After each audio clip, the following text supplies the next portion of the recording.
Yeah, please, you may start, please. Very good afternoon to everyone present here. Today I, Thakur Aditya Singh, would like to welcome you all to the 5-day online faculty development program by AICTE Training and Learning Academy on nature-inspired optimization techniques. Today we have the 5th session on the role of non-parametric statistical interference in computational swarm intelligence by Dr. Swagatam Das. I would like to welcome you, sir. Dr. Swagatam Das received BETLE, METLE, Control Engineering Specialization and PhD degrees all from Jodhpur University, India in 2003, 2005 and 2009 respectively. He is currently serving as an associate professor and head of Electronics and Communication Sciences Unit of the Indian Statistical Institute, Kolkata, India. His research interests include evolutionary computing and machine learning. Dr. Das has published more than 300 research articles in peer-reviewed journals and international conferences. He is the founding co-editor-in-chief of Swarm and Evolutionary Computation, an international journal from Elsevier. He is also served as or is serving as the associate editors of the IEEE Transactions on Cybernetics, Pattern Recognition, Neurocomputing, Information Sciences, IEEE Trans on Systems, Man, and Cybernetics, Systems, and so on. He is an editorial board member of Information Fusion, Progress in Artificial Intelligence, Applied Soft Computing, Engineering Applications of Artificial Intelligence, and Artificial Intelligence Review. Dr. Das has 23,000 plus Google Scholar citations and an H index of 71 till date. He has been associated with the international program committees and organizing committees of several reputed international conferences, including Neural IPS, AAAI, AIST, ACM, Multimedia, BMVC, IEEE, CEC, GECCO, etc.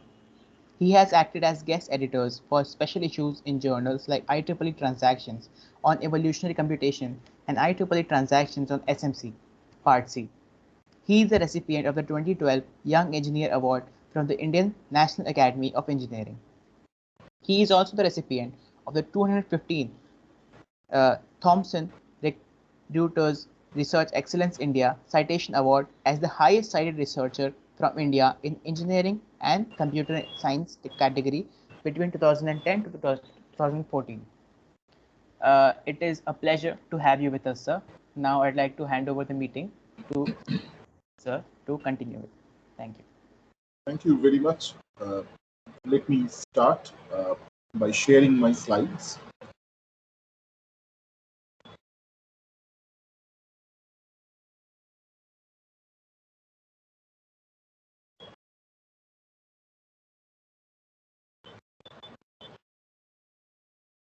Could you please confirm if you can see the slides? Yes, these are visible.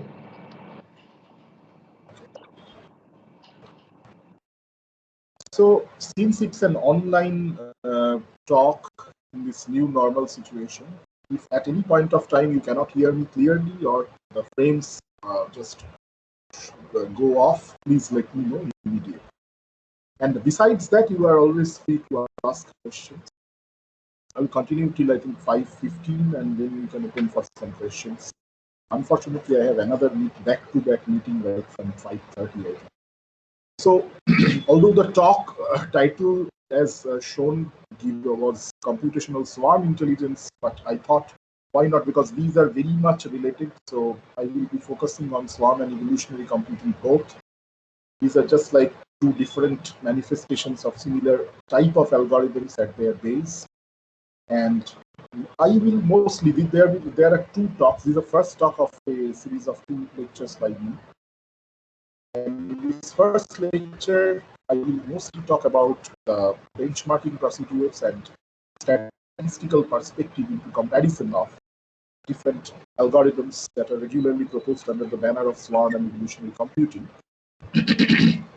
What are the main facets there we will see.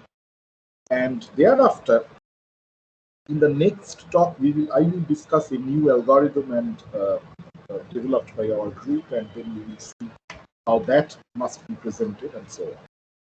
So the organization of the talk will go like this. I would, if of course time permits, we will go through benchmarking theory of evolutionary algorithms, including swarm computing, into a bird's eye view, a 360-degree view of how your algorithm should be presented to the rest of the world, how it should be compared. Because nowadays, new names and new algorithms are mushrooming into this particular area, which has to some extent also diluted the main research emphasis in meta-heuristic algorithm for tough, complex optimization problems. So we have to be, in a sense, we have to be very careful, and we have to perform a lot of tests before putting forth an algorithm to the rest of the world. If we are just doing it for the sake of advancement of science, because if we are doing it only for the sake of publishing another paper, then these things don't matter. There is some noise in the line, so one of you probably need to mute. So benchmarking theory, thereafter we will go to essential characteristics of the popular numerical benchmarks, performance measures for single objective bound constraint optimization problems, non-parametric statistical hypothesis testing procedures, the frequentist versus Bayesian outlooks, and finally some open issues, future research issues, and some open issues that require your immediate attention if you want to persist as a researcher in this field. The talk is largely based on one of these book chapters I authored long back in a UNESCO book, and then these two recent papers, which are very nice tutorial type papers, tutorial cum survey over these topics. Okay. So any evolutionary algorithm or swarm intelligence algorithm, whatever it may be, it follows a typical skeleton, a typical framework. Design a representation. The first step, you have to, when you are applying the problem for solving a real world, when you are applying the algorithm for solving a real world problem, you must very suitably represent the solutions of the problem. Like when we try to design a, let's say, two-dimensional IIR filter, we have to represent, and if we are using a Butterworth or Chebyshev type framework, we have to represent, the different coefficients of the filter along with the DC gain as the different genes encoded in a chromosome for genetic algorithm, or maybe the components of a vector in differential evolution, the components of the position vector for particle swarm optimization. In fact, all these are trial solutions. Different algorithms give them different names. In case of a swarm algorithm, sir, usually, excuse me, sir. So the slides yes, are not moving, sir. Slides are not moving. Okay, let me try resharing. Okay, let me share the entire desktop. Then probably it could move. Oh, sorry.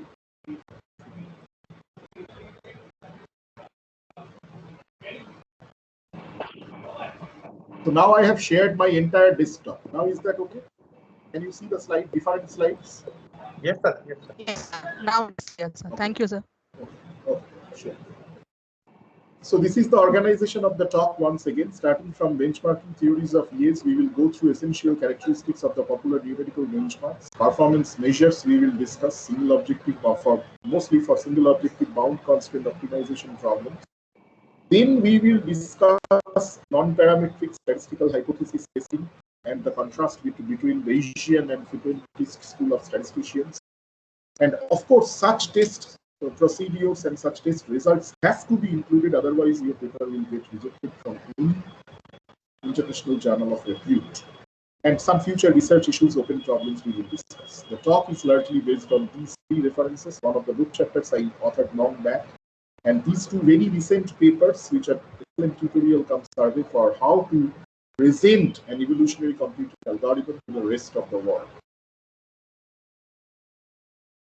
In fact, unfortunately, if you suppose you carry out a very good research and you propose a really good algorithm, if you do not know this technical perspective, then your paper will surely get rejected from a good friend like IEEE transactions or evolutionary computing or cybernetics. So evolutionary computing and swarm intelligence algorithms follow a very common framework first step is designing a representation for the problem, as I was saying. You have to encode the solutions into particular components of a vector or as genes inside a chromosome. These are just names. Always we conceptualize the solutions as a vector. This vector is called Sir, why your voice chromosome is for breaking, genetic sir? algorithm. Hello. Voice is breaking. Yeah, maybe because of the internet connectivity. I don't know. So we have to design a way of evaluating an individual, that is the fitness function, because we are dealing with a set of solutions. Unlike the traditional evolutionary computing, unlike the traditional numerical method, evolutionary computing or swarm algorithms deal with a population or a set of candidate solutions. So somehow these candidate solutions of the population must be ranked according to their goodness. For this ranking, we need to find out a suitable function which will represent how good a solution is for a particular problem. Then we have to design the suitable variation or perturbation operations, like the velocity update rule in particle swarm optimization, or the mutation and crossover in genetic algorithm. By the way, am I audible now? Yes, sir. Yes. Yeah, okay. We will also have to, now after the variation or perturbation, so from the existing set of solutions, a new set of solutions will be generated. Thereafter, we have to select, oh, by the way, for some algorithms, we also need to decide which solutions needs to be perturbed. All solutions may not be perturbed at a go, and this is called parent selection mechanism in genetic algorithm terminology. This is also like in particle swarm optimization, this parent selection is not there. In differential evolution, this parent selection is not there. All the individuals are perturbed. But in genetic algorithm, usually the feeder individuals are perturbed. That means the individuals which are already in an elite group of the population, which are giving good solutions, those individuals are given more chance to reproduce. Okay, this is called parent selection. Finally, when you have a new set of solutions starting from an existing set of solutions, you need to decide which of them will survive to the next generation. This is called survivor selection. You need to decide the criteria based on parent and survivors will be selected. Then finally, you have to decide how to start the initialization method. Most often, we use a uniform initialization method. Like we just simply scatter all the solutions over the fitness landscape by sampling them from a uniform random distribution. Or sometimes, if we know some specific region of the search space from solutions are more likely to come from where, then we can use a Gaussian probability distribution for the initialization, and then you have to decide how to stop the termination criteria. Termination criterion could be exhaustion of a maximum number of evaluations of the fitness function, that is called number of FEs. Usually, we do not compare the time in evolutionary computing or swarm intelligence area in terms of number of iterations. That is a fundamental mistake when you show how your algorithm converges with number of iterations, because when you compare one iteration of genetic algorithm to one iteration of particle swarm optimization to another iteration of covariance matrix evolution strategies, so different algorithms usually perform different amount of jobs inside their inner loops. Therefore, one iteration of genetic algorithm is never equivalent to one iteration of particle swarm optimization. As a good abstract representation of the running time, we usually pick up how many times the function, the fitness function, is being evaluated. And the termination criteria could be specified in terms of the number of fitness evaluation budget So let's say I will run my genetic algorithm for 3 lakh FEs and then I will stop. This could be one stopping criteria, or another stopping criteria could be just run the algorithm till you reach a final fitness, final accuracy of 10 power minus 5. If my problem is like if it is like there is some desired response and there is some actual response, we take the square of their difference, sum that square. If my objective function is like that and I'm trying to reduce the sum of squared error, which happens very frequently in neural network training, if that type of objective function is there, then we know already that the ideal value of this error is 0. So we say, okay, as soon as we reach within 10 power minus 5 of 0, we can stop. So, and also during the design of evolutionary algorithm, we must avoid lots of ad hoc and heuristic parameters, the tuning of which could be really a very big pain on the neck, right? So this is the framework for design of any evolutionary or population-based stochastic algorithm for optimization, okay? Every such simulation-driven optimizer, we are not talking about mathematical programming technique. There is a wide variety of mathematical programming techniques for handling even non-convex optimization problems where there are multiple peaks and valleys, multiple minima and maxima. We are talking about simulation-driven optimizers. Most of these optimization techniques under swarm and evolutionary computing family are based on simulation of some natural event, mimicking the foraging behavior of a social creature like ants, birds, fishes, wasps, bees, and so on. Every such simulation-driven optimizer must pass through a series of acid tests. If it can survive these tests, if it gives very good results on majority of these tests, then only it should be published for the rest of the world. The primary purpose of benchmarking is benchmarking is a term where we do a systematic testing of these algorithms. We evaluate how good these algorithms are on a wide variety of problems, and these problems are not unknown.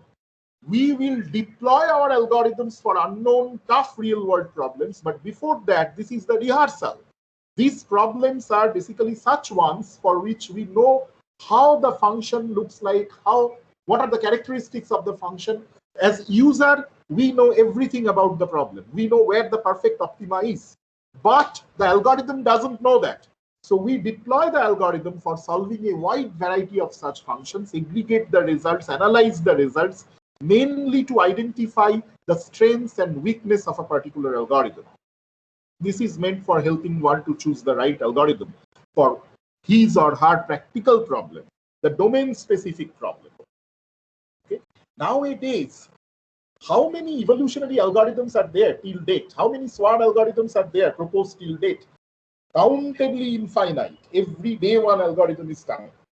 How to choose which ones are really good and which ones are just the old wine in the new glass, new name, under the new name? How to choose that? Benchmarking is the only procedure. Okay?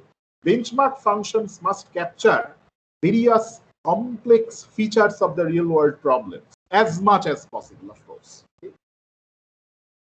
So, the benchmarking theory for years, we seek the answer to two main questions.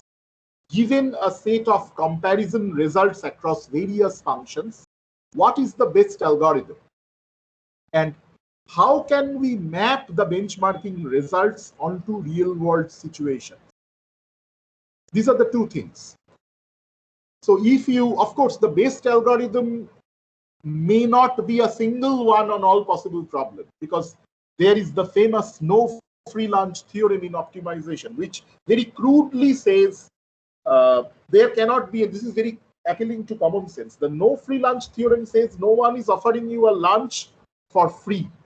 If someone does that, so dal mein kuch kala hai.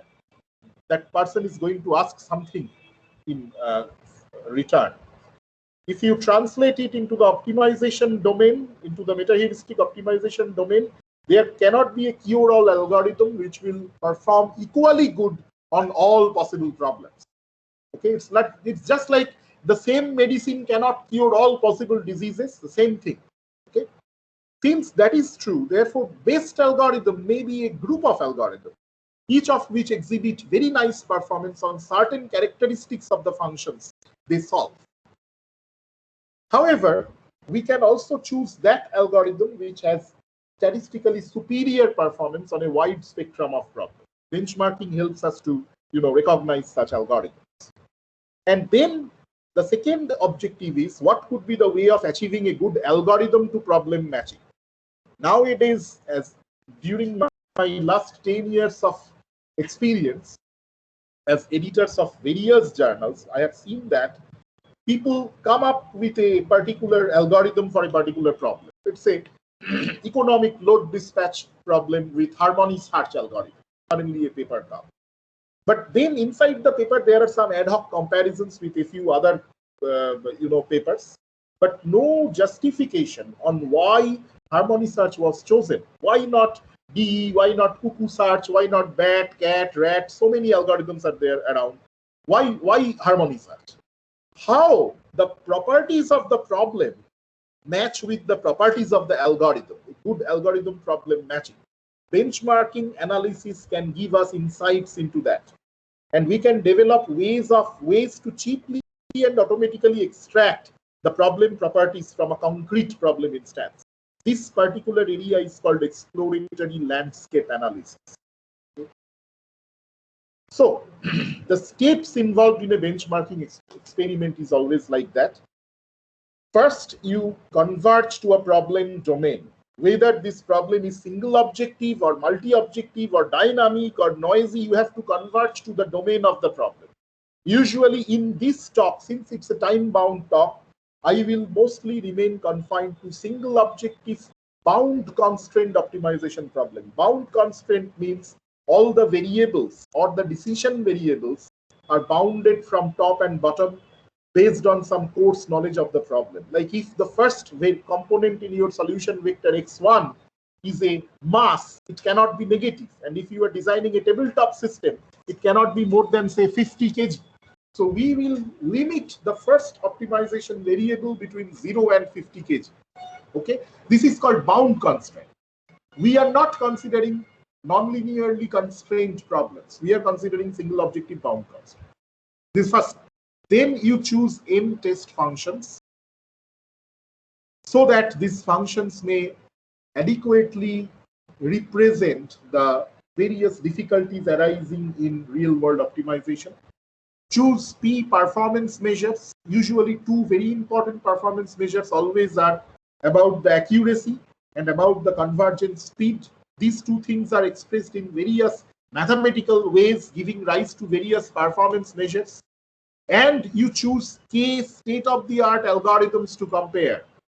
The choice of the algorithms must be very judiciously made so that they can represent the best algorithms known till date. If your algorithm can beat these best algorithms till date, only when there is a compelling reason to publish it. Otherwise, why publish it?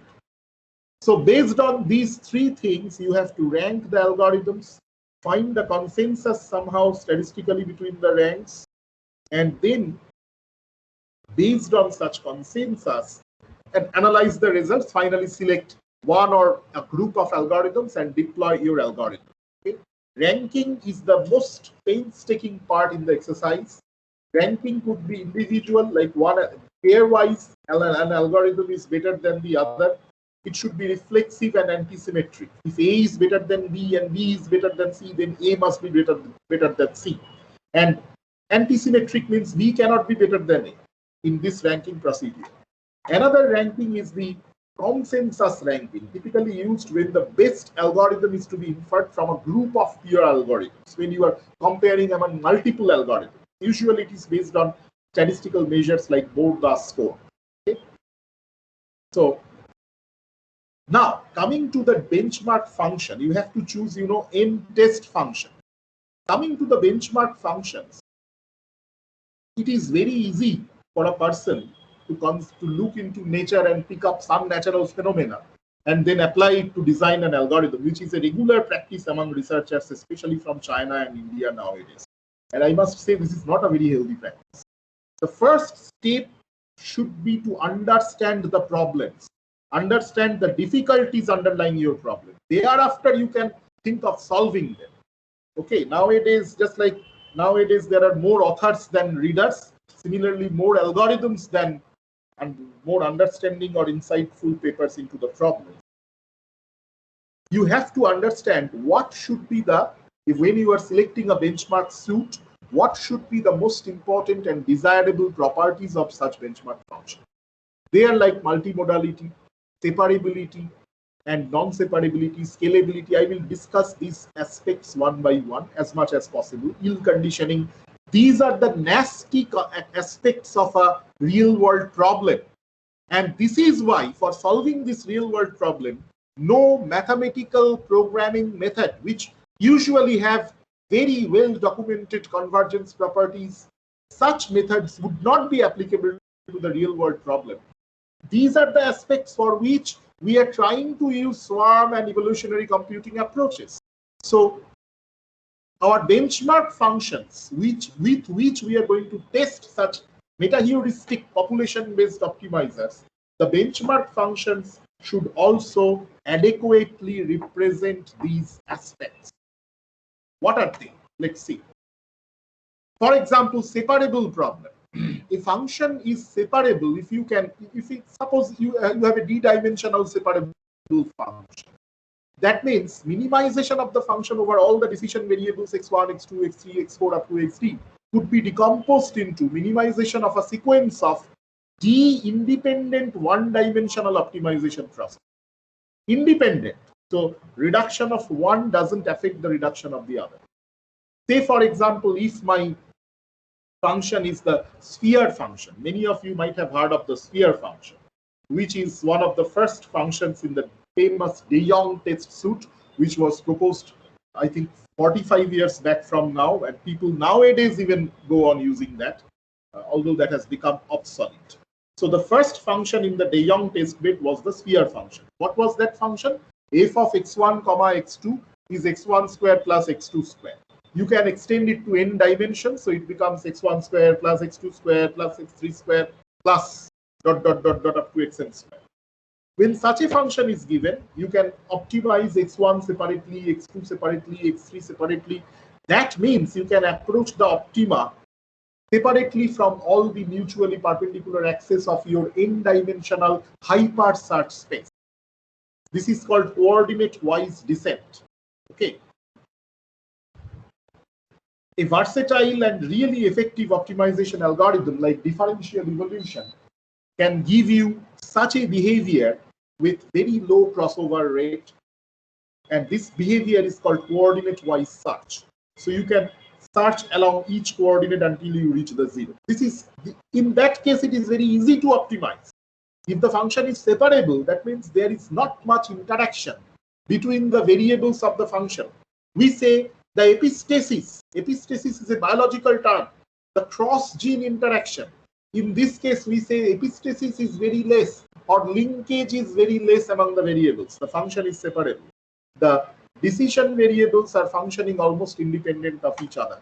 If the function is not separable, in that case, the coordinate rotation is possible. In that case, for example, if you have a separable function x, and if of x is your decision variable vector, if you multiply the decision variable vector with a rotation matrix, it becomes a non-separable function. Let's take a very simple example. x1 square plus x2 square is separable. But if you introduce a middle term like x1 square minus 2x1 cube x2 to the power 5 plus x2 square. Now, because of that middle term, 2x1 cube x2 to the power 5, you cannot easily factor the function into two homogeneous forms containing only x1 and the other one containing only x2. You cannot do that. That means your function becomes non-separable. Now, the two variables have strong correlation. Usually, from a separable problem, you can achieve a non-separable problem by simply multiplying the decision variable vector with a rotation matrix R. Rotation matrices are unitary matrices whose determinant values are 1. Okay? Similarly, multimodality. A unimodal function has a single minimum in the range of search. Usually, if it is a smooth and unimodal function, it becomes a convex function. If you can prove that your function is convex, that is as good as solving your problem, because there is a rich mathematical literature for the guaranteed solution of convex problems, convex optimization problems. We call it convex programming. Life is hardly so easy. So the real struggle starts when your algorithm is multimodal, like this one. You can see this lower picture. So many ups and downs. It's a three-dimensional view of a two-dimensional function. F of x1, x2 is being plotted along the z-axis, x1 along x-axis, and x2 along y-axis. Okay? So this is a two-dimensional function because two decision variables are there. And you can see in one-dimensional, this is smooth unimodal, only one minimum. And this is multimodal because there are multiple maxima and minima. The famous Weierstrass function, which is like a fractal dimensional function, any small part of it is similar to large part. This dreaded function is continuous everywhere but differentiable nowhere because it has, such sharp peaks like the like we find such a peak at 0 of the mod x function. Same thing here. So multimodality, real multimodal problems can look like this. When multimodality is there, you have multiple minima. There is always a very big chance that the optimization method and the trial solutions all get trapped in a local minimum. And it is impossible to churn them out from there unless you give a big vibration to the landscape. Okay?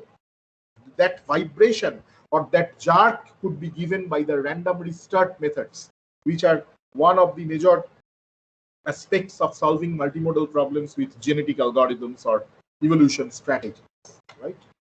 Then there comes the ill-conditioned problem. Put it very simply, a problem is ill-conditioned if a function is ill-conditioned. Suppose you have a function to minimize. The function is ill-conditioned if it is very, very sensitive to the choice of the decision variable. Suppose you have f of x1, x2, x3, and so on. You change x1 by 1% or 2%, and the function value changes by 100% or 1000%. The function value becomes 200 times the previous value. If that happens, then usually we say our function is very much ill-conditioned. Okay? We can measure the amount of ill-conditioning for a generic quadratic function. Quadratic function looks like this: x minus x star transpose A x minus x star. A is a matrix. Usually the condition number of the matrix is the ratio of the condition number of this type of functions. Most of the functions in signal processing domain or neural networks domain could be expressed as a generic quadratic function. For them, the condition number is simply the ratio of the maximum versus the minimum singular values of the matrix A, right? So you need to know these mathematical things, unless you can never design an effective optimization algorithm. Otherwise, if you want to see another very easy example, suppose your function contains a term e to the power minus 1000 by x. Think of it. Suppose your function contains a term in the numerator, e to the power minus 1000 by x1. If x1 is 1, then this term is e to the power minus 1000, which is almost 0. But if x1 changes from 1 to minus 1, this term becomes e to the power plus 1000, which is very, very high a number. So this is a jump from nearly 0 to positive infinity. For a simple change in x1 from minus 1 to plus 1, we say such functions are very, very ill-conditioned, and it is very difficult to optimize them, right? So these are usually we can visualize the functions in via the ISO fitness lines or ISO contours. We call them level sets. So when you have, what are the level sets for those who do not know? Suppose you have a function f of x1, x2, which is x1 squared plus x2 squared. If you draw the function, if you draw a set of curves in the x1, x2 plane for which x1 square plus x2 square is equal to constant, you end up with concentric circles, as in this picture. If the condition number increases, that means the function becomes more and more ill-conditioned. These circular contours, you see, these are circular because their equations are like what? X1 square plus x2 square equal to 10, x1 square plus x2 square equal to 16, and so on. If you increase the condition number, then these isocontours get gradually squeezed because one variable gets more emphasis. Instead of, so you see, x1 square plus x2 square, this function is not ill-conditioned. But if I take 100 x1 square plus x2 square, it is ill-conditioned. Why? Because now it is more sensitive to x1. If you change x1 a little bit, the function will have 100 times more change than what happens if you change x2. And as a result, the contours also become elliptical, squeezed.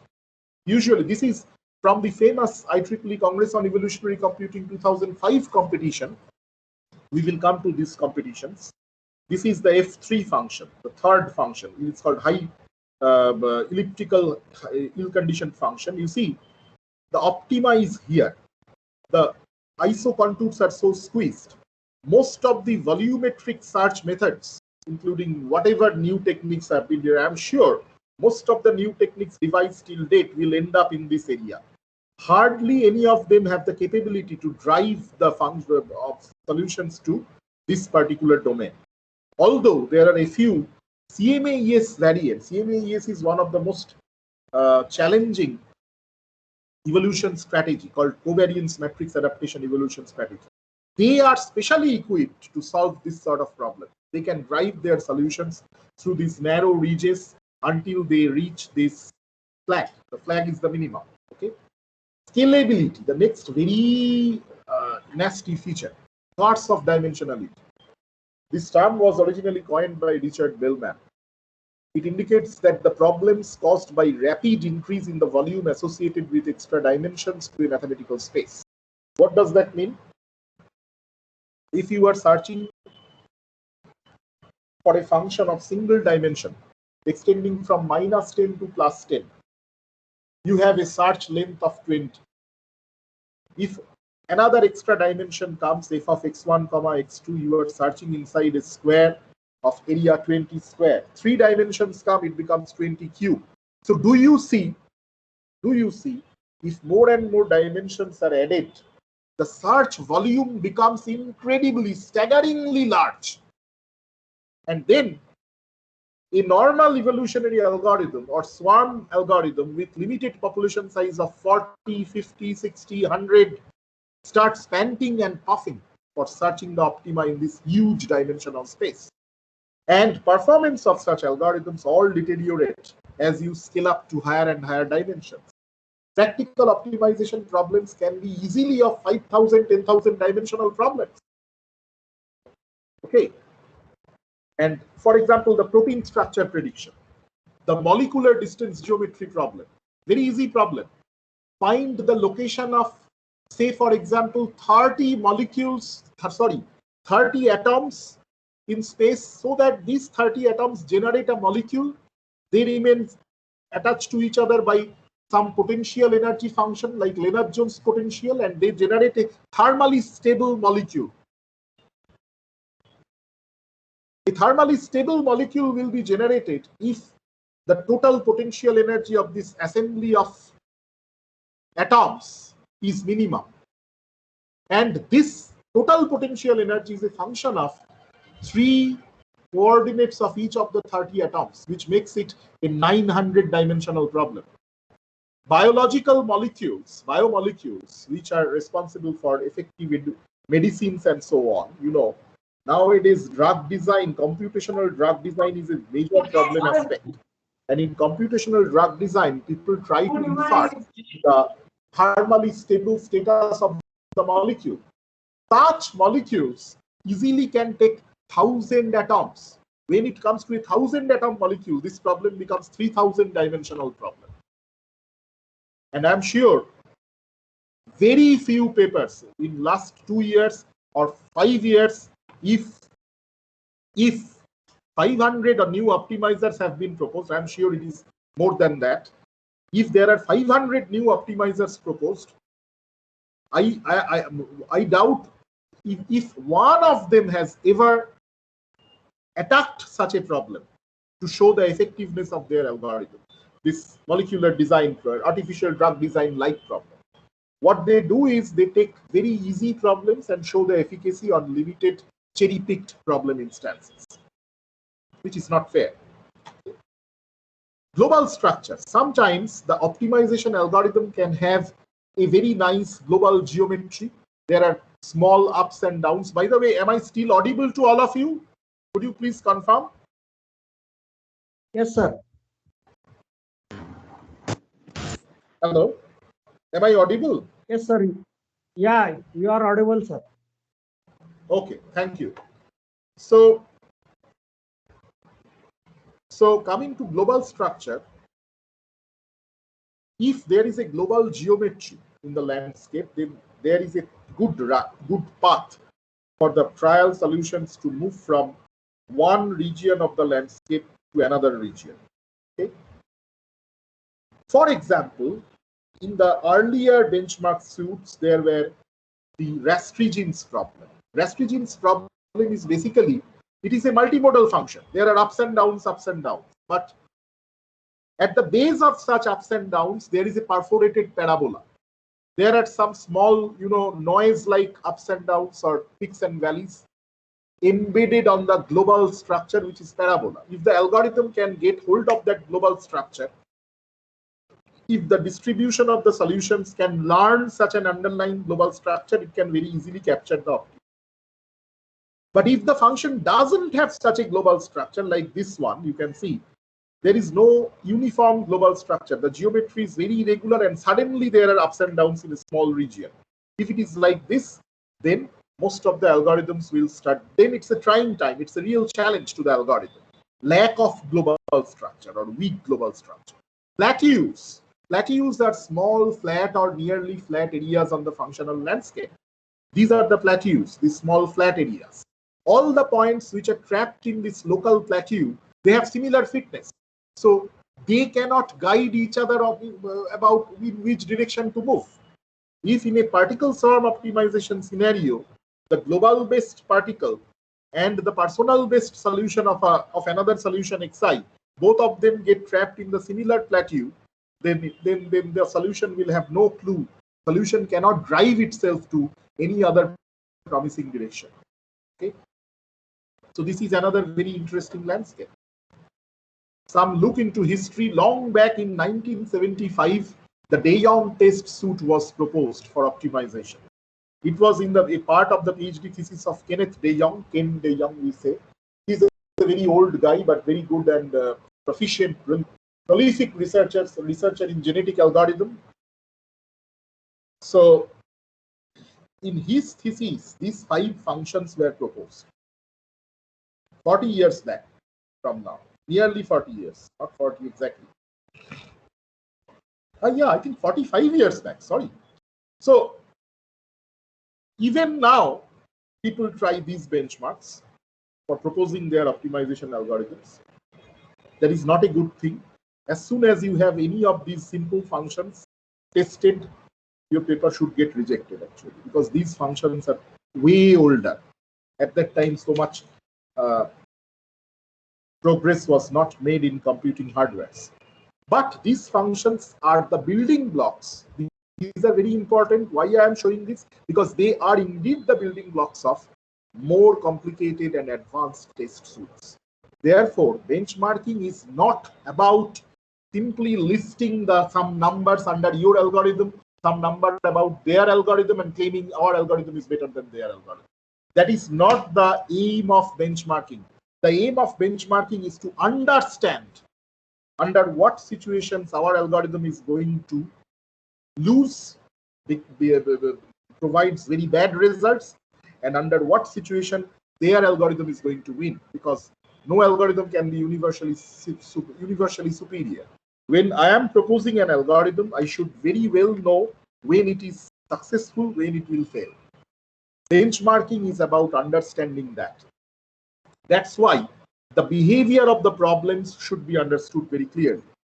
Okay, so these are the visual maps of benchmark test, de Jong test suit in 3 dimensions. Okay, 2-dimensional function. We are in all case. This is the famous sphere function. You can see it's a very smooth convex function. The minima is here. We are also showing the constant cost contours. Shekels foxhole is a really bad multimodal function. Others are more or less smooth. Rosenbrock function is like a banana valley. It's like a folded banana leaf which has its optima at 1, 1, and 1, so on.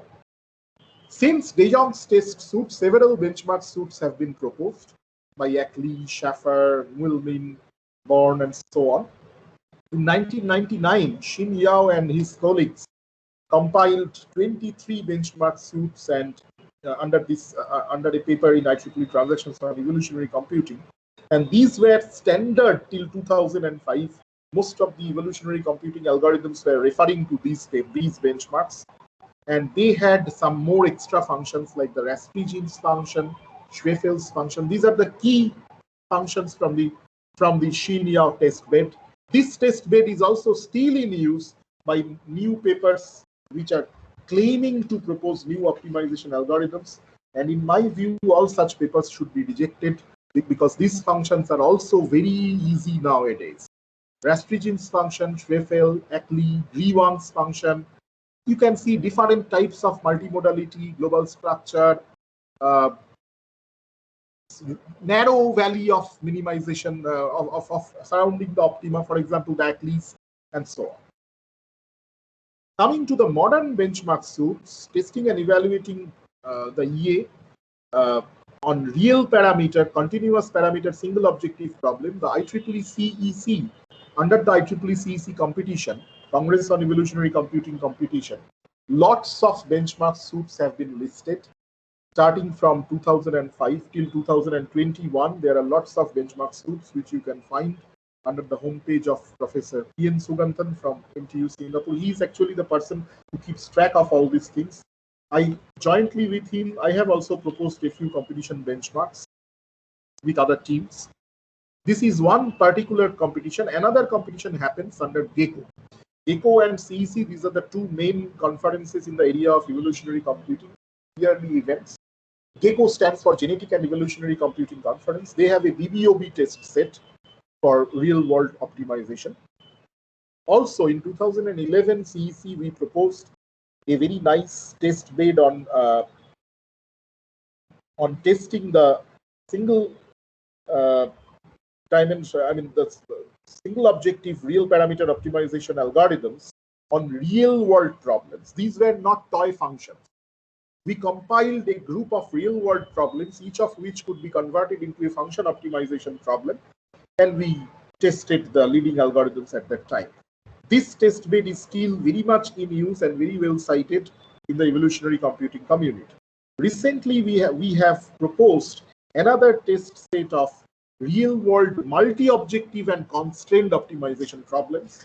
That test set has been in use for the CEC 20 and 21 competitions. I am not going to discuss those things here. Coming to the modern CEC benchmarks, usually the popular benchmark functions can possess some properties that may have been exploited by some algorithms to achieve excellent results. Nowadays, what happens is somebody proposes an algorithm and somebody very cleverly chooses some problems on which that algorithm will do very good. And then that person claims, okay, this is an excellent algorithm, you must publish it because it is giving so good results. Although the choice of the function that the person makes is completely flawed and completely biased. Okay, some examples are in order of such bias. For example, the global optimum having the same parameter values for different variables or dimensions. If the global optimum has same value 0, 0, 0, the global optimum is at x1 equal to 0, x2 equal to 0, x3 equal to 0, or all 1. Such functions can be very easily solved by a neighborhood competition operator, which is a particular operator inside genetic algorithms, and you can use that algorithm. Basically, if it finds an optimal value for x1 equal to 0, it will drag x2, x3, x4, x5 all towards 0. So, for example, this paper from IEEE Transactions on SMC Part B in 2004. This particular paper proposes a genetic algorithm which has this neighborhood competition operator. Very good for this benchmark. But it will be very bad for other type of problems where the optima is not having same coordinate for all variables, same value for all variables. Most of the real world problems won't have that. Similarly, global optimum at the origin. Most of the modern days algorithms are origin biased. Origin biased means it may be very easy for some PSO variants, some specially designed local search operators that reduce the local search range near the origin. If the global optimum is at the origin of your search space, such algorithms can very quickly capture the global optimum. So they are biased. They are not a versatile optimizer. If the global optimum is lying in the center of the search range, suppose the feasible range for your variable is 5 to 15, and the global optimum lies at 10, there are certain algorithms which can potentially converge to the center of the search space. An easy example is genetic algorithm with mean-centric crossover. Local optima lying along the coordinate axis or no linkage among the variables or dimensions. The information of the local optima could be used to locate the global optimum. This property is also exploited by co-evolutionary algorithms and the one-dimensional mutation in GA to locate the global optimum very rapidly. So, IEEE CEC benchmarks were designed so that they could avoid, those functions could avoid such easy situations. Those functions could really pose some challenge to the evolutionary computing community and avoid such situations where undue advantage will be taken by certain algorithms. The IEEE CEC 2005 is the oldest benchmark suite in this series. The other benchmarks functions in other years were mostly the permutation combination of various aspects of CEC 2005 benchmarks. This suite comprised of 25 functions. First 5 are unimodal with properties. You see, these are the properties listed. These are the properties of the different functions. Like they could be shifted, rotated. What is meant by shift and rotate? If the original optima is at O bar is a vector, the original optima, and the function is x bar, then x bar minus O bar is the current variable. The function is shifted by shifted to the new optima. Say, for example, suppose your sphere function is x1 square plus x2 square. What is the optimum? 0, 0.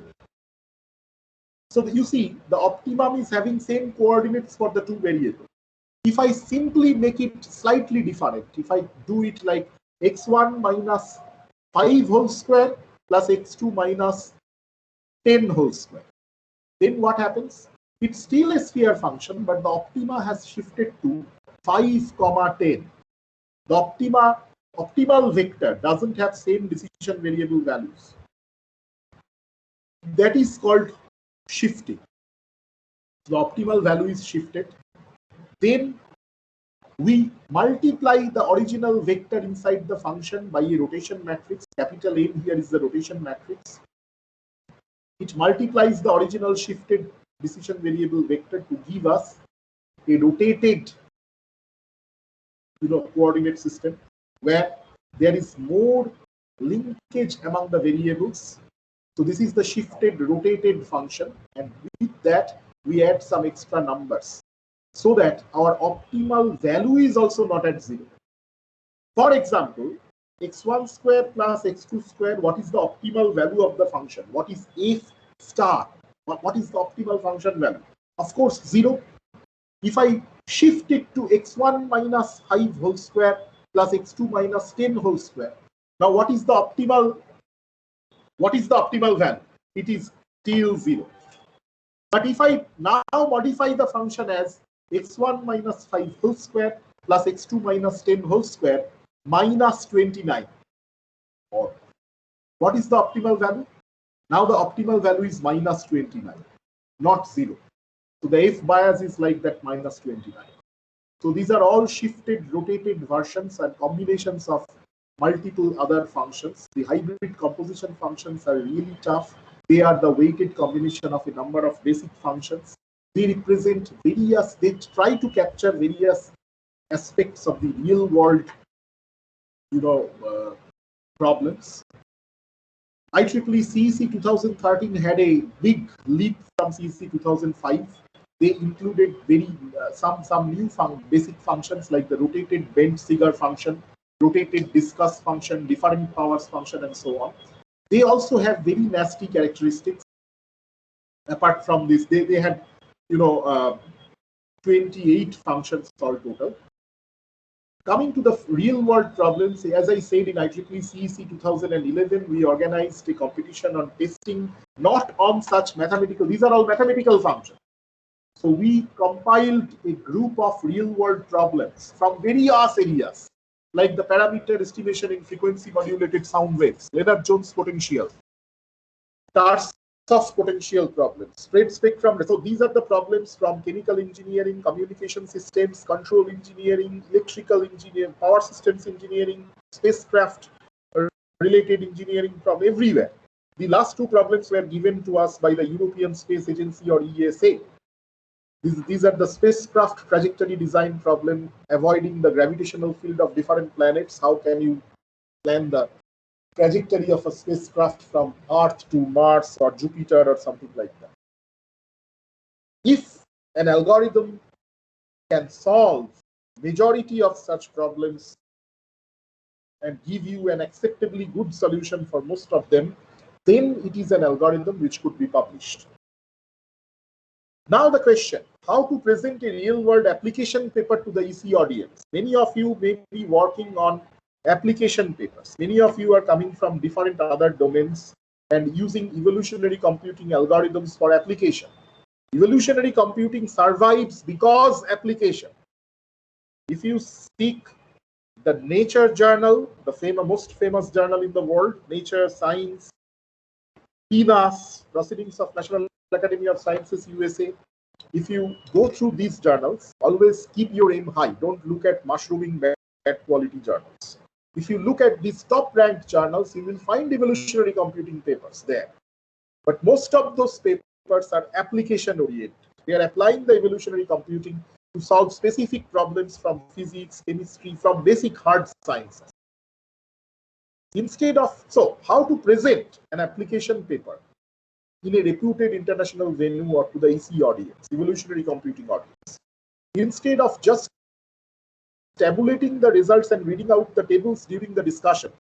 That's what we do. Table 5 shows our PSO is better than 3 of their PSOs on 25 out of 30 problems. That's what we say in the discussion part of the evolutionary computing paper. Why we need to say that? Anyone looking at the table knows that. We need to rather tell why our PSO is better, and on the rest 5 problems, why it is inferior. Some insightful comment. These are all empirical sciences paper. We need not, we need not give mathematical reasoning, but we can give some insightful comment on the nature of search induced by our algorithm and on the type of function, the underlying objective function nature of the problem. Can we relate them? So this is the thing. Most important question is why your algorithm is good compared to others on a specific problem. Try to answer that at least empirically. Try to analyze features of the application problem mathematically. Try to relate them with the features of your algorithm. This is what is lacking in majority of the upcoming research in this area. Very unfortunate. So this is one paper by us, basically. It was published in IEEE Transactions on SMC Part C. That was a IEEE Transactions on Applications mostly. And it was design of a 2-channel quadrature mirror bank filters. This is a domain-specific problem from signal processing area. This is a very nice, it's a quadrature mirror filter banks are used for denoising and better signal processing. We were using a differential evolution algorithm for the design, and there were 5 objectives to be taken. What are they? Like the mean squared error in pass band, mean squared error in stop band, error at quadrature frequency. These are signal processing things. Signal processing people know very well about that. I am not going to discuss here. But during the presentation of the paper, since there were 5 objectives, why not go for a multi-objective optimization? We did a single objective optimization. Why did we do the single objective optimization? That was actually presented in the paper like this. First of all, we provided a fitness landscape view for this particular weighted combination of the 5 objectives. EP, ES, ET, these are the 5 objectives, 1, 2, 3, 4, 5. We took a weighted combination of these 5 objectives into the final objective function. We are showing the nature of the function for different orders of the quadrature mirror filter. And by looking at this picture, anyone can see that it's a very highly convoluted, non-convex, and nasty fitness landscape. So the use of meta-heuristic algorithm like differential evolution is justified. What's next? Next is the objective functions. We provided pairwise plots like the following between the objective functions. And we saw that the objective functions are not in conflict. If they would have been in conflict, this graph would look like the rectangular hyperbolic graph. The Boyle's law, remember the Boyle's law, pressure versus volume graph? It would have been such a graph. If you try to increase EP, ET decreases or reverse. That would happen if the individual objectives were in conflict. But here that is not. That is why ET and EP both are going towards 0 together. Happily, they are holding each other's hand and going to 0. So our objective functions are not in conflict. That is why we are using a single objective weighted sum approach. All these analyses were there in the paper. More analysis were there. I'm showing just you some glimpses. Okay. Now, coming to experimental conditions, we need to keep the comparisons fair. The basic rule is use the same computational limit for each competitor. Allow each evolutionary algorithm the same number of functional evaluations. Let them run till the same number of function evaluations. Be aware of the hidden labor. If an evolutionary computing algorithm contains distance computations inside, that could be very significant cost. In that case, only the number of function evaluations may not adequately represent the running time of the algorithm. Okay. For comparison among variants of the same algorithm, let them start from the same initial population. When you are comparing among, say, 6 PSO variants or 10D variants or improved cuckoo search versus old cuckoo search. Improved some algorithm, let's say, many algorithms are there, let's say, improved coronavirus inspired optimizer. There is one, we got it a few weeks back in my journal, so I'm an evolutionary computing. I got the paper. People are not even sparing the coronavirus. They are getting inspiration from such a nasty, destroying virus. So I got a paper which says coronavirus inspired optimization algorithm, and I rejected it on desk. Anyways, because of course the testing was very poor. So when you are comparing among the variants of the same algorithm, you must provide each of them with the same initial population in each run. Evolutionary computing algorithms provide different results over repeated run because they use random numbers inside. That's why we have to take 25, 30, 40, 45 repeated runs on the same algorithm. Each run should start from an independent population, but the starting population of each execution of the algorithm should be shared among the competitors, so that if there is any difference in their final result, that difference may only be attributed to their internal search operators, not to accidentally getting a good solution very near to the optima, not to chance, not to mere coincidence. Okay, that's why this should be maintained, and I'm very doubtful how many real such comparisons happen. Performance measures should be quantitative with a ratio scale, well interpretable with a meaning, relevant to the real world, simple and easily producible. There are two objectives of the black box optimization. Find solution with the smallest possible function value. That is the accuracy. Find an acceptable solution with the least possible search cost. Okay? So these are the two things. Hello? I can hear some noise. Hello. Okay, now the noise has gone. I think.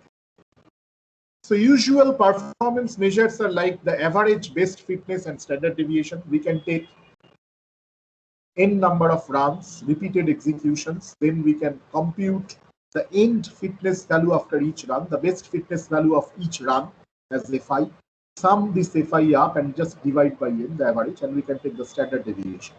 If the standard deviation is more, that means the algorithm is not robust. On the repeated runs, it is not giving us similar results. Average best of the run error, if the optima is known, x star is known, then we can take mod of fx minus f of x star. That is the error. And we can simply replace the absolute function value with error in this average best of the run error, same as average best fitness. Success rate. If you run your algorithm 25 times and if it is successful, what is success? If it is able to get down the error, let's say below some threshold value, 10 power minus 4, then that run is successful. So if your algorithm gets successful in 20 times out of 25, then the success rate is 20 by 25, 0.4 by 5, so it's 0.8, 80%. Success performance, mean number of FEs for successful runs, that gives you average share of FEs for each successful run. So this is defined in this way. Suppose 20 runs are successful. So you compute after how many FEs, after how many fitness evaluations, the 20 runs get down below the acute threshold level.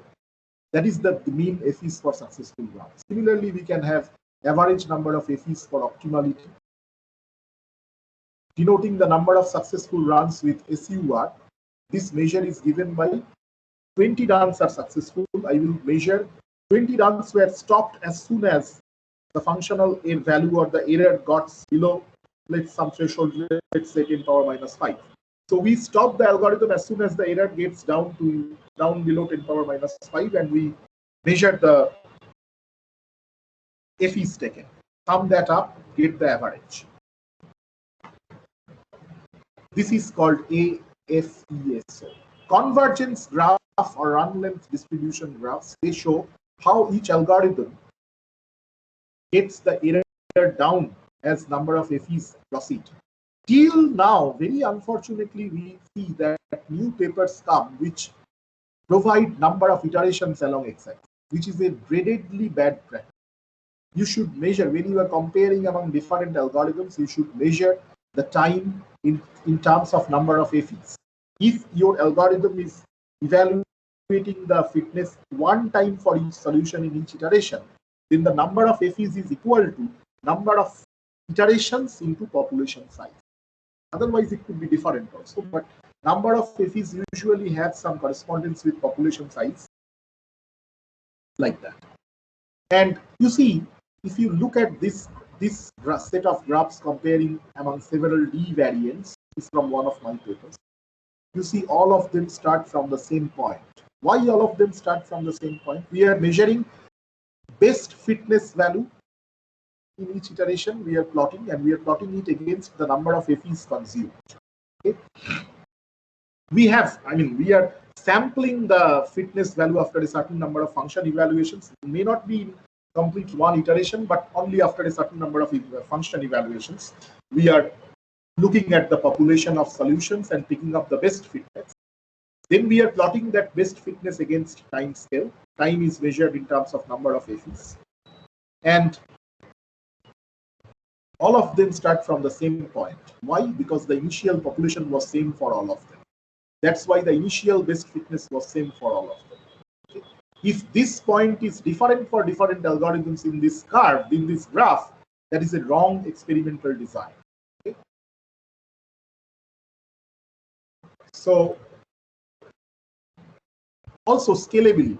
Scalability is another very important thing, which denotes how your algorithm is affected with the increase of search space dimensionality.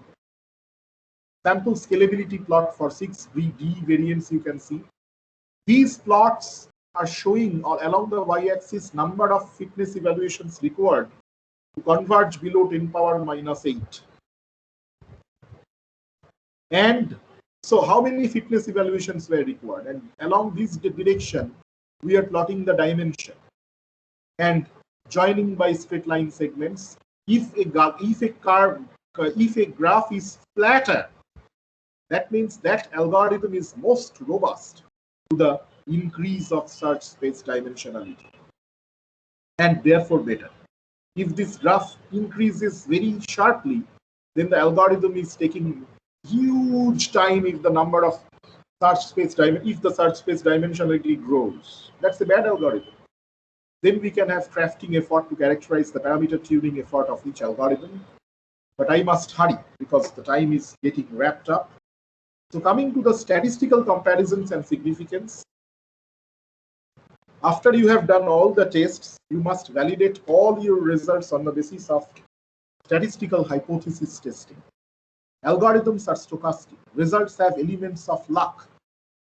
Sometimes you can get away with less regard. So in scientific papers, when some claim is made, like our proposed exponential recombination operator is better than their binomial crossover, and therefore we are trying to publish a paper. When you are claiming something like this, you must show statistical significance in favor of your evidence. Hypothesis is a statement about some parameter of the set of results that you have derived. Try to understand. In a non-statistical world, hypothesis testing is something that we regularly encounter. Think of a judicial trial. So in a judicial trial, in our legal system, there are two hypotheses. One is some person is arrested for some alleged misdeed. And then in our legal system, if it is not something like UAPA, if it is a normal judicial trial, now things have become abnormal. So if it's a normal judicial trial, then by default, the hypothesis is innocent. The person is innocent until proven guilty. That is called the null hypothesis. And the alternative hypothesis or the research hypothesis, who will do the research? Police. The police will do the research to gather more evidences for the alternative hypothesis. What is that? The person is guilty, must be put in jail. So for the alternative hypothesis, the police has to gather evidence. There are two hypotheses. Person is innocent, the person's lawyer will gather evidence, and the person is guilty. Who will gather evidence? Police. And the judicial trial is about validating one of these two hypotheses. Coming to, from court to this talk, coming to the evolutionary computing thing, you have results of 25 runs of one algorithm, my PSO, 25 runs of another algorithm, their PSO, and you claim your PSO is better than their PSO. So the null hypothesis is both the groups of results are same. They have similar mean. There is no absolute difference. That is the null hypothesis. And the research hypothesis is, for which you will strain your every nerve to gather more evidence. The research hypothesis is the algorithms are actually different. So the research hypothesis must be adjudicated or must be supported on the basis of claims, on the basis of evidences. So this is it. Old method versus new method, 10 runs, the results of 10 runs have been given. Is the new method better? By looking at the runs, suppose it's a maximization problem. So by looking at the runs, it appears that the average, this is 612.3 is better. If we take standard deviations also into account, from means we can also find out standard deviations. And then we can do a t-test or similar test. T-test is a parametric test. Such statistical test, which actually tells us how much chance is there that these 10 numbers for the old method and these 10 numbers from the new method, they are coming from similar underlying distribution. That means there is actually no difference.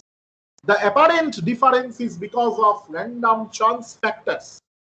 What is the probability that the null hypothesis is true? That probability is expressed by the p-value of any hypothesis test. Here we are using t-test. Okay, t-test is a test which compares the means of two such populations. Here population means, here it is not the evolutionary computing population. The population means set of results, and we are comparing the means of these two set of results on the basis of the p-values, and the p-value tells us, so we are comparing the means, and the difference of the mean follows a t-distribution. If, since we do not know the actual value of the variances of the population, we know the sample variances. These 10 results are from each method is constituting a small sample. Now the question is, are the samples drawn from the same big population or not? That is answered by the p-value. Usually, if you are doing a test with 0.05 significance level, every test has a threshold. That threshold is also called the probability of making type 1 error. So if type 1 error means you are rejecting a true null hypothesis. I'm not going into these statistical things very much. Time is also very limited for me. So in a nutshell, the t-test tries to see if these set of results are coming from the same underlying distribution, and if the p-value is usually greater than 0.05, given the level of significance is 0.05, then the null hypothesis is actually accepted, otherwise it is rejected. So here, since the p-value is 0.07, so there is a 7% chance that the two algorithms actually come from the same underlying distribution. So null hypothesis cannot be rejected. Null hypotheses have to be accepted. And therefore, the new method is not at all better than the old method. So inferential statistics, we compare two sets of results, two populations from two algorithms, and the hypotheses are generally the population 1 and population 2, the two sets of results do not differ. That is the null hypothesis. Alternative hypothesis, they are actually different from each other. Okay. A test statistic, the word statistics come from set of statistic. What is a statistic? It is some property of the sample that we have derived. It is a standardized value that is calculated from the sample data during a hypothesis test. You can use test statistics to determine whether to reject the null hypothesis or not. When your data is the set of results, when the data shows strong evidence against the assumptions in the null hypothesis, the magnitude of the test statistic becomes large and the p-value becomes very, very small to reject the null hypothesis. There are so many types of statistical hypothesis tests. There are parametric tests like t-test, ANOVA, etc., which assume that the underlying distribution of the population from where the set of results have been derived, that underlying distribution is normal, Gaussian distribution. This can hold true if your sample set is very large, larger than 100. If you are running your algorithm only 25 times in each case, such parametric tests do not hold. Parametric tests assume that your results have come from parametric distributions. From the central limit theorem of statistics, these are true if your number of runs is very large. If your number of runs is not very large, then the parametric tests do not hold. In that case, you have to go for non-parametric hypothesis testing, like the Wilcoxon's rank sum test or Friedman's FR test. They make no prior assumption about the distribution of the data, and usually they compare the median of each run. That's why if you are using Wilcoxon's rank sum test, you should run your algorithm an odd number of times so that you have a clear, well-defined median. Somebody is using Wilcoxon's rank sum test and using only 30 runs, I will question where from you are getting the median. Are you taking the average of 2 runs near the center? That is not the right way. You should take 25 runs or you should take 31 runs so that you have a clear median. Just by if you are very experienced in evolutionary computing, just by looking at the experimental part of the paper, you can tell us whether the algorithm is really good or not. So non-parametric tests, you have to rely on non-parametric tests. Usually they hold and more reliable when the number of samples is small. Parametric tests are susceptible to false conclusion. What we are doing is we are looking at the samples of small set of results. From the samples, we are trying to infer something about the big populations.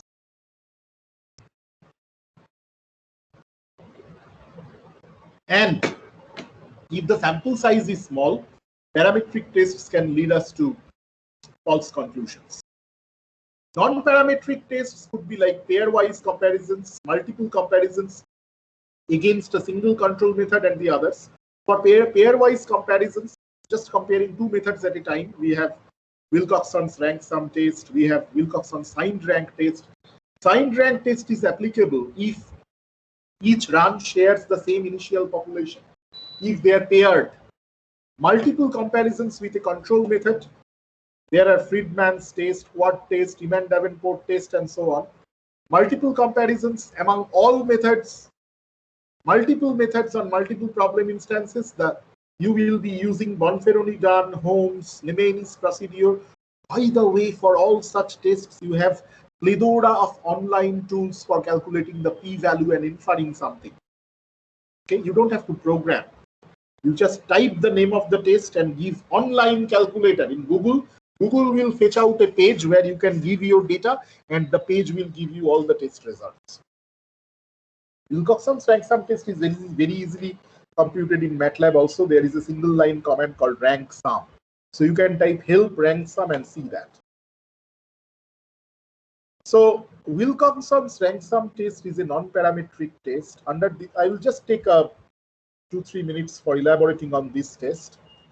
Under this test, instead of two population means, two population medians are compared, and the observations are ranked according to, suppose N1 and N2 are the number of independent branches of two EAs, two evolutionary algorithms denoted as EA1 and EA2. We have sets of N1 best of the run objective function values of EA1 and N2 best of the run objective function values of EA2. So N1 results for EA1, N2 results for EA2. Usually N1 is equal to N2. Total number of results is capital N is N1 plus N2. These are called observations in statistical sense. Although we are dealing with two sets of results, when we rank them, we assume that as if the results of both the EAs come from one large group. So we rank them, all the capital N number of results. The smallest objective function value receives rank 1 because we are dealing with a minimization problem. Otherwise, the reverse. And the largest objective function value receives a rank n. After we have ranked them, we can compute the mean, the sum of the ranks in one group of the results, denoted as W, is the Wilcoxon's rank sum test statistic. This is the property based on which we will compute the p-value. So sum of the ranks in any one group is W. The mean of the W could be shown to be like this, and the standard deviation is like this. Then we standardize this W value and compute the Z score. Z is basically a random variable which follows the unit normal distribution, mean 0 and standard deviation 1. Okay. So based on the Z score is given as here. So based on the Z score, we are computing the p-values by looking at a standard normal table. That's the idea. Here is an example. Consider the following set of results obtained by running two algorithms. One is an advanced variant of D, and the other one is the normal D on 30-dimensional Riemann function. We got 1, 2, 3, 4, 5, 6, 7, 8, 9, 10. 10 runs for each on the same function. 10 runs of DGL, 10 runs for DRAND. Okay, and these are the end results of each best of run fitness for each run. The null hypothesis is there is no significant difference between the results of these two algorithms. The alternative hypothesis is DGL and DRAND differ significantly. Therefore, if DGL result is better, it is statistically better. Okay, that's the conclusion. So we can simply compute the ranks. These are the ranks of both the results together. Sum of the ranks for DRAND1 bean is 147. Then we compute the standard deviation and mean of the ranks following the earlier formula, and the Z is 3.63. If you look at a standard normal table, you will see that the probability of generating Z values greater than 3.63, that is the p value actually, is 0.0008. So this is way below 0.05, and this is a strong evidence to reject the null hypothesis. Null hypothesis was the two compared E's are of similar performance. Why use sum of the ranks to test locations? Two hypothetical populations and their corresponding samples are presented. Suppose these are the results. If you run your algorithm infinitely many times, all the results will be from this purple population for one algorithm and from the green population from the other algorithm. The question is, are they same or they are really different? That question is answered by the p-value. Okay. Let us rank the observations from the two samples together. If the locations of the two samples are the same, we would expect the ranks to be evenly spread between the samples. In case, if you suppose you rank, then this is a hypothetical set of algorithms, and we have 6 runs from each of them. Sum of ranks for the green population is 41, that for the purple population is 37. Okay. Allow the green population. Now, this was the case when the two populations are very much overlapped. They are almost the same. If we shift the green population to the left of the purple population, like this, in that case, the ranks will be different. The green sample is expected to shift to the left too.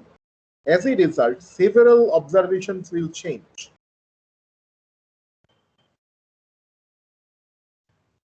And you see, the ranks are also differing. The green sum decreases, the purple sum steadily increases. Changing the relative location of the two populations affect the sum of ranks. That is why we are using sum of the ranks as our test statistic in the Wilcoxon's rank sum test. That is why it's called rank sum test. Okay. A new trend is towards the Bayesian statistical analysis, where in the Bayesian approach, a set of candidate values of a parameter, which includes the possibility of no difference between the samples, is set up. In a nutshell, the Bayesian analysis uses a prior distribution. Let me just, instead of you, I will share the slides with all of you so you can read it out. The crux is we look at the historical performance records of the algorithms, not only on the current function, but also on the previous situation. It's like last season, Manchester United won 7 out of 10 matches. This season, what is the probability that Manchester United will win a particular match? If you look at only on the last season, it is 70%, 0.7. But if I also provide you, instead of the last season, I provide you the last 5 years winning record of Manchester United, and you see on average they have won only 4 matches per 10. If you take the average of last several years, 5-6 years, that is called the prior information, then probably your prediction will change. You will say, okay, no, the chance that they will win is 0.4, not 0.7. That is the Bayesian statistical test. And nowadays people have devised Bayesian versions of Wilcoxon's rank sum and other tests. Those tests are currently in use. There are lots of web-based resources for statistics. Two excellent tutorials you could find in these two papers. One of them is very recent. We are going towards the conclusion. Design of evolutionary meta-heuristics, conceptual comparison. Usually all the evolutionary algorithms are this type of perturbation. You have a solution xi, you add some step size times a directional vector delta x with xi, that changes it to a new solution. Then you see the new solution v, whether it is better or worse. We can model it as a random walk-based system of equations. All meta-heuristics differ in terms of the methods of determining the s and this delta x. For example, in DE, some example perturbation steps in DE, we have xi as a randomly sampled solution, and with that we are adding a scaled version of the difference between two other population members. In classical ABC, we do this for only one randomly selected dimension. The others may be kept fixed. And this is very similar to differential evolution. Local search or linear movements varying a single component. We can achieve this in DE by using some specific value of the crossover rate. More similarities are there. The G-based guided ABC algorithm is very similar to DE target 2-based one. If you look at the way in which new solutions are generated. The perturbation of CS Levy flight. Okay, this paper was published long back in 2004 in IEEE Transactions on Evocom. Many years later, the cuckoo search. Sorry, this paper. This was the perturbation. This was the Levy evolutionary programming paper. This was published in 2004, and many years after, a new paper comes called Levy flight induced cuckoo search. Cuckoo search you might have heard of. That paper uses exactly the same algorithm. Similarly, modified Bayes algorithm has quite similarity with D, RAND1, BIN, and so on. Chemotaxis of bacterial foraging optimization is just a variant of the stochastic hill climbing local search procedures. The philosophy of attraction towards the best solution. There is some term which attracts other solutions towards the best solution. This is a central philosophy in most of the swarm intelligence algorithms like PSO, group search optimization, ABC, and in other forms of DEGA, etc. Similarities often stem from the very objective of designing good meta-heuristic.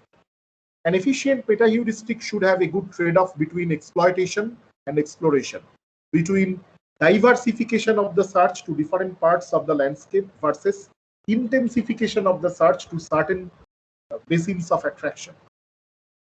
Efficient meta-heuristics must be able to rapidly converge to the global optimum, should not impose serious computational overheads, and should have very few or even no algorithmic control parameters except the general ones. Which are general ones? Population size you cannot avoid, total number of iterations, problem dimension, these are general ones. To clarify such similarities, it is your duty when you are writing a paper and trying to publish in this area, it is your responsibility to clarify such similarity, to demystify such similarity. Now, this is just a table. So you see, in different algorithmic domains, the same trial solution for honeybees, you call it bees or food sources. Fitness of a solution, you call it nectar amount. For cuckoo search, you call them cuckoo eggs. For particle swarm optimization, you call them particles. In genetic algorithm, you call them chromosomes. Is it a joke? These different terminologies are good enough to confuse a new researcher. Therefore, your algorithm can result from some metaphor, but it is your duty to decipher that metaphor. This is a deciphering table from one of our papers, as you can see. And the bees manage. So we were looking at different algorithms coming from the honeybee foraging behavior. So they are water queen and drone in the algorithm. They are candidate solutions. Broods are newly generated candidate solutions. Similarly, for honeybees, ABC algorithm by Karaboga, Bees are search agents, food sources are candidate solutions, nectar amounts are fitness values of a solution, and so on. Such a deciphering table must be there. You should not talk in terms of metaphor to the evolutionary computing community. You should put your ideas in a metaphor-free language. Very, very important. Looking into the future, we are going to conclude very soon. So many algorithms, so little time. So little time. Inspirations for designing an optimizer is coming from diverse sources, including human society, PSO, brainstorm optimization, any other, whatever, another social algorithm, some algorithm must be there. Down to flu virus, coronavirus inspired algorithm.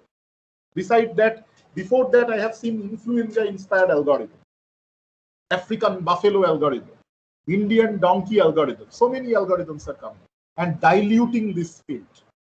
Why so? Does everyone want to be a pioneer? Maybe.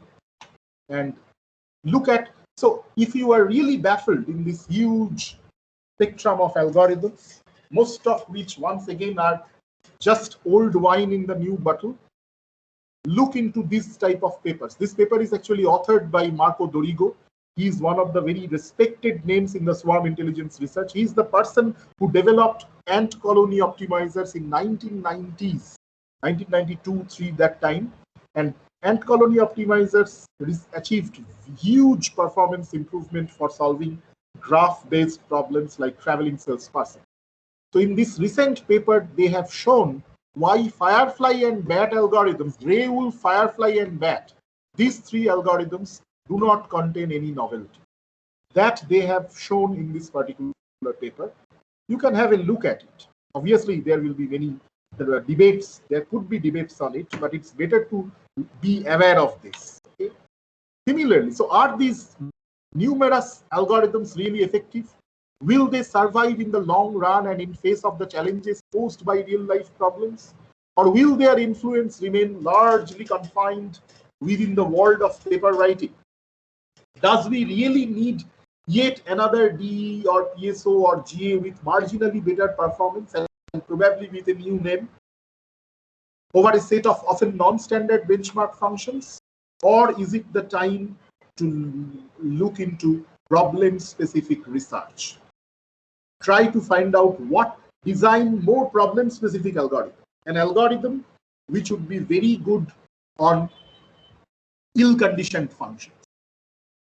So if you look at this work on protein structure prediction, it actually analyzes how we could select an appropriate meta-heuristic algorithm for predicting off-lattice protein structures. So amino acids fold into proteins, and such proteins structures, stable protein structures, can minimize the energy. How? This paper tries to shed some light on that. Can a machine become truly intelligent? Or in other words, an intelligent machine automatically designs a proper optimizer? Can we get some feedback from the problem characteristics?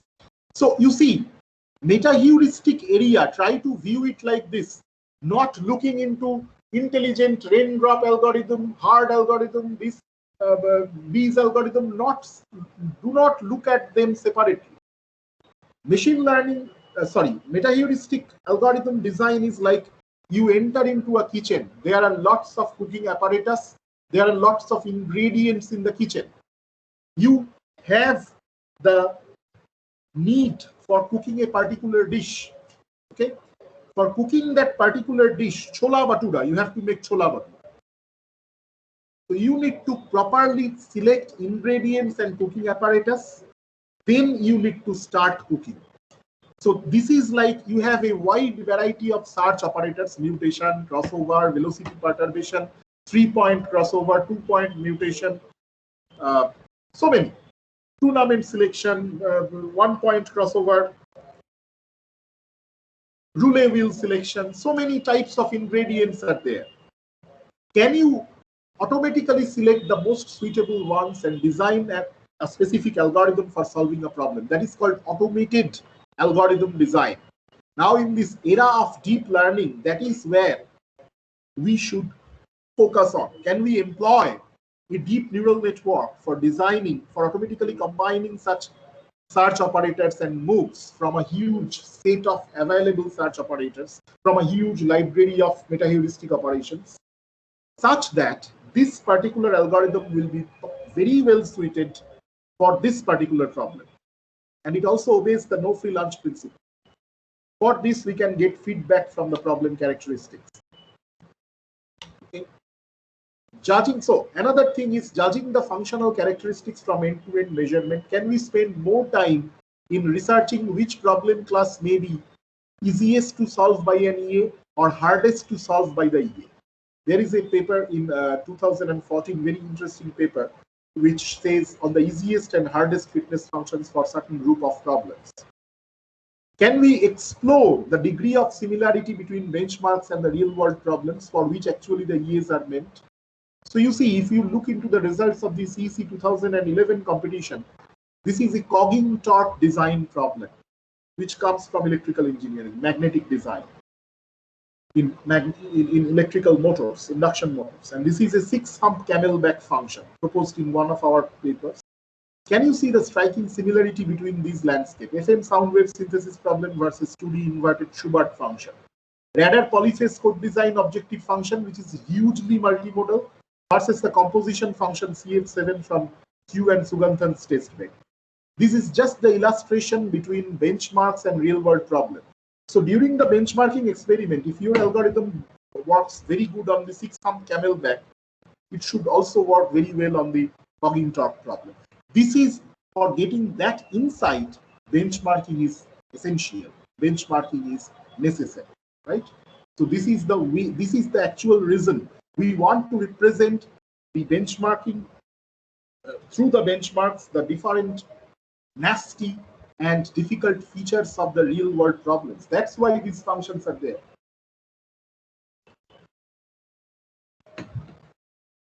So deep learning to optimize. A recent paper from the NIPS conference, the Neural Information Processing Conference, tries to design, you see, the classical gradient descent, all of you may be aware of the classical gradient descent. So you see, the recent deep learning paradigm is caused by a move from handcrafted features to automatically learned features for classification and clustering. And still, we are designing the optimization algorithms by hand. We are designing them by hand. Can we cast the design of optimization algorithm as a learning problem, allowing the algorithm to learn the explicit, this is a typo, sorry, this should be explicit structure of the problems of interest in an automatic way?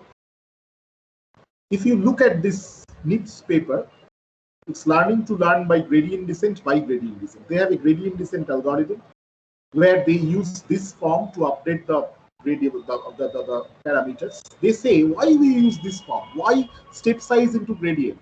Rather generalize it into another function g of the gradient and some step size related thing like phi. And let the form of this function be determined. This is the form of the function, the update function. Let that be determined by an LSTM. LSTM is a recurrent neural architecture, long short-term memory. Why can't we do the same thing? Can we learn the optimal adaptation rules of EAs instead of handcrafting them? This is the question currently which should be focused on, instead of designing another naturally inspired algorithm. We have too many till date. So that's it. With this, I would like to conclude here, and maybe we can open for some, we can take some questions now, if there are any. Okay. Thank you very much for your kind attention.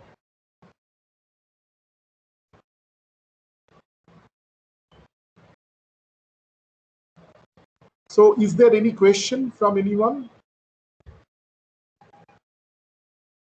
Hello, am I audible? Still audible? Yes, sir, you are audible. Sir?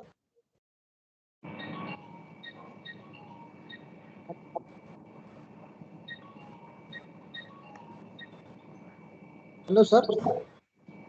Yes, I'm listening to you. Yes, sir. I'm Ajit Lavre, sir. Yeah, okay.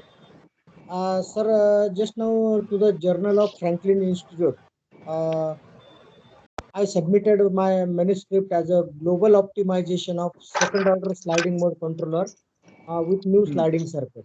And my real life problem, it was the level control system. So in that statistical test and result I have given over there as a Friedman test, because I compared Jaya algorithm, ABC algorithm, and NSGA2 algorithm. So in that statistical test, I have submitted the result of a Friedman test, then that Dunes test, critical time efficiency, and p-value test, sir. Okay. So that one reviewer is from Poland actually, and he commented there is no such a relation of these algorithms and statistical tests. Actually, I replied him, no doubt over there. But by observing, by hearing your lecture or by attending your lecture, I got a very deep idea. Certainly, there is a relation between that algorithms and that statistical, non-parametric statistical test. Yeah, of course, there is a relation. Yeah. So if some reviewer says this to your paper, that reviewer is completely stupid, knows nothing about this thing. Because what he said, sir, whatever your study is vague, absolutely. So I commented, no doubt here, sir.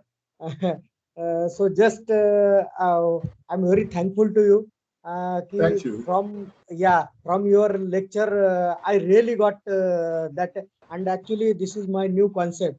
Whatever our optimization algorithms are there, I'm applying to the process control system for temperature control, level, flow, and that.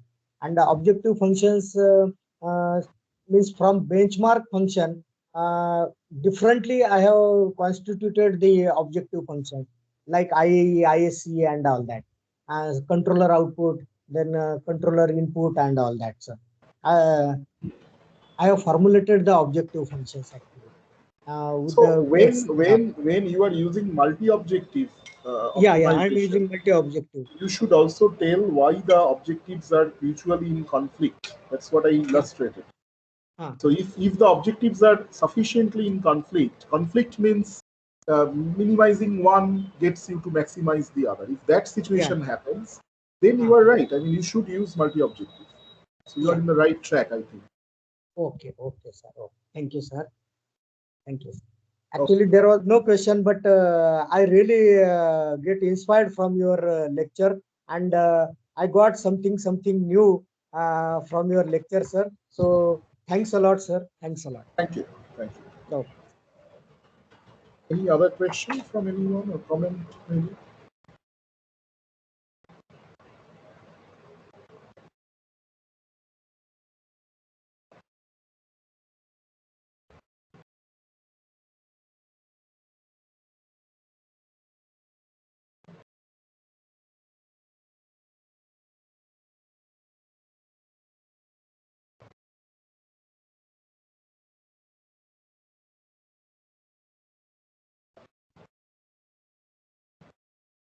So if there are no more questions, we may close now or what? Yes, I think we may close now because no one else is there.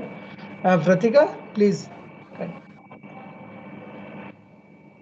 So by the way, I will send these slides to you by email. Okay, thank you. Pratika? Thank you so much, sir, for the insights. Sir. Yes. Hello. Please. Yeah. Sir, I'm speaking Ajit Lavre. Yes. Sir, please provide your email ID, sir, so that if I have any query, can I mail you, sir, please? Yeah, sure.